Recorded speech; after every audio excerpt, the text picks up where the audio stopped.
Mi nombre es Joshua Benítez Martí y soy profesor asociado en el Departamento de Educación Comparada e Historia de la Educación de la Universidad de Valencia. Voy a presentarles una comunicación que lleva por título Pandemia y necroeducación en la ultraperiferia de Indonesia. El objetivo principal de mi comunicación es ofrecerles un breve retrato de cómo se está llevando a cabo la educación en Papúa Occidental durante la pandemia de COVID-19. Para ello, en primer lugar, será necesario ubicar geopolítica e históricamente aquello a lo que nos referimos en el título con la expresión ultraperiferia de Indonesia. En segundo lugar, observaremos los problemas concretos que lastran o incluso impiden la educación en Papúa Occidental no solo durante la actual pandemia, sino también anteriormente. En tercer lugar, consideraremos finalmente si los problemas educativos que se han experimentado durante la pandemia son fruto únicamente de esta insólita situación sanitaria que atravesamos o si realmente los problemas tienen una causa relativa a otras cuestiones más arraigadas en la historia de la región.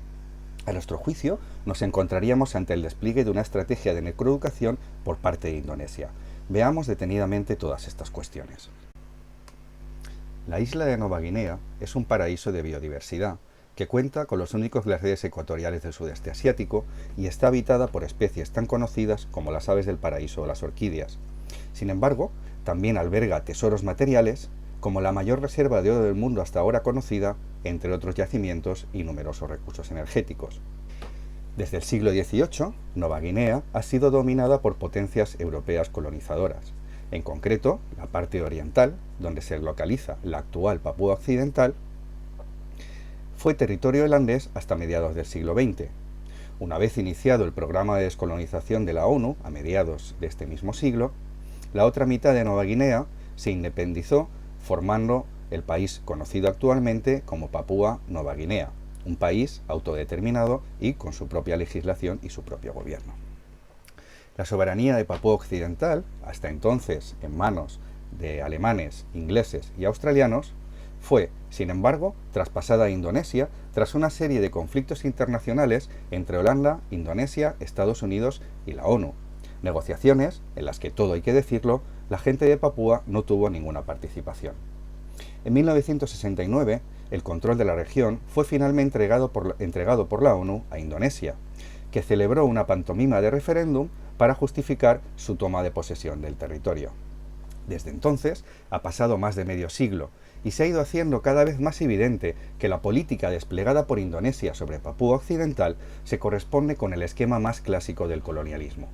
Por ejemplo, podemos mencionar que ha habido fuertes flujos migratorios de colonos desde las partes más pobladas de la República de Indonesia hacia Papúa Occidental.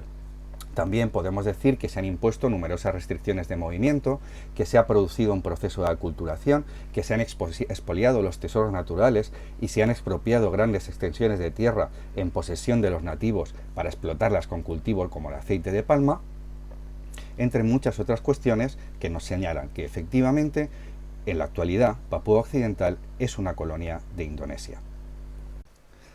La tabla que se proyecta a mi espalda ofrece algunos datos y algunas estadísticas que reflejan la verdadera desigualdad que existe entre las provincias de Papúa Barat y Papúa, las que conforman Papúa Occidental según la división política indonesia, y el resto de provincias, como por ejemplo Yakarta, que es la capital, Bali, que es una capital turística, Yogyakarta, que es la capital cultural, o Aceh, que tiene un pasado independentista, como las provincias de Papúa Barat y Papúa. Estas tres primeras columnas, hacen alusión a el índice de desarrollo humano, el ranking en el índice de desarrollo humano que ocupa dentro de la propia República de Indonesia y el porcentaje de gente pobre. Si analizan brevemente los datos, pueden ver que existe gran desigualdad entre las cifras que se obtienen en Papúa Barat y en Papúa y el resto de provincias seleccionadas de Indonesia. Si les parece, con la tabla proyectada a la espalda, seguimos tratando ahora la cuestión, pero ubicándola más en el marco de la crisis sanitaria por causa de la pandemia. Lo cierto es que durante estos días en los que se celebra este congreso, Indonesia sufre una alarma similar a la que experimentara India unos días atrás. Las cifras de contagios están completamente descontroladas en esta parte del sudeste asiático. Falta oxígeno para atender a la gente enferma, los hospitales están colapsados y la vacunación está llegando a un porcentaje ínfimo de la población general. Lo cierto es que la mayoría de las islas de la República experimenta restricciones de movilidad y se ha recomendado el trabajo a distancia. En Papúa Occidental, sin embargo, debido a su condición remota, a su remota geografía, se dan numerosas áreas a las que es imposible acceder sin avión y, por tanto, al haber cerrado los aeropuertos, las cifras no han sido tan elevadas. Sin embargo, ante la falta de infraestructuras y de recursos sanitarios, las autoridades indonesias han decidido mantener cerrada al turismo y a cualquier otro tipo de observador internacional la región. De hecho, experimenta un aislamiento ininterrumpido desde la emergencia de la pandemia. En el resto del territorio de la República de Indonesia, la educación se ha ido desarrollando a distancia y cuando se ha podido se ha vuelto a las clases presenciales mediante el uso de grupos burbuja y otros recursos. Pero para llevar a cabo esta educación es indispensable, por supuesto, contar con un suministro de electricidad constante y un acceso de una mediana calidad a Internet, además del equipo mínimo informático para conectarse y poder comunicarse fluidamente. Si nos dirigimos nuevamente a la tabla proyectada, les voy a referir simplemente a esta columna que hace alusión al acceso a la electricidad. Como pueden ver, concretamente, en la provincia de Papúa, este acceso está tan limitado como simplemente al 43,14% de la población. Es decir, que hay más de un 57% de la población que no tiene un acceso efectivo a un suministro de electricidad constante. Por lo tanto, tampoco puede tener acceso a una conexión a Internet estable y con la calidad de vida y, por tanto, simplemente por este motivo, la educación se hace imposible. Sin embargo, hay que tener en cuenta que desde abril de 2021 el suministro de Internet está prácticamente cortado para toda la población en Papúa Occidental, de manera que la educación online, a menos que sea por telefonía normal o vía walkie-talkie, como se ha realizado en algunas ocasiones allí, es totalmente inviable. Pero, ¿por qué se ha cortado el suministro de Internet?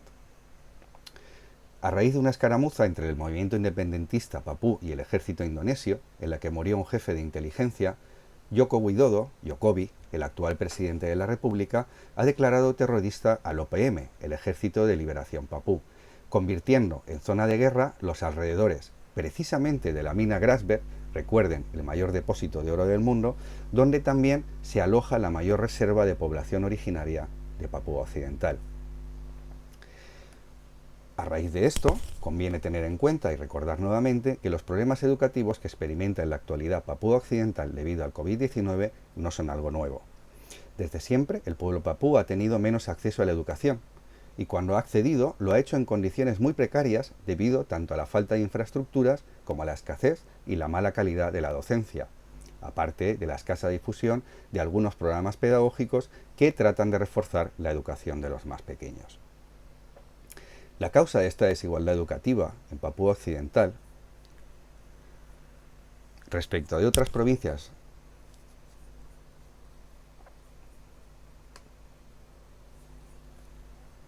si nos dirigimos nuevamente a la tabla, pueden ver que en las últimas columnas, años medios de escolarización, porcentaje de analfabetismo y porcentaje de analfabetismo, pueden ver.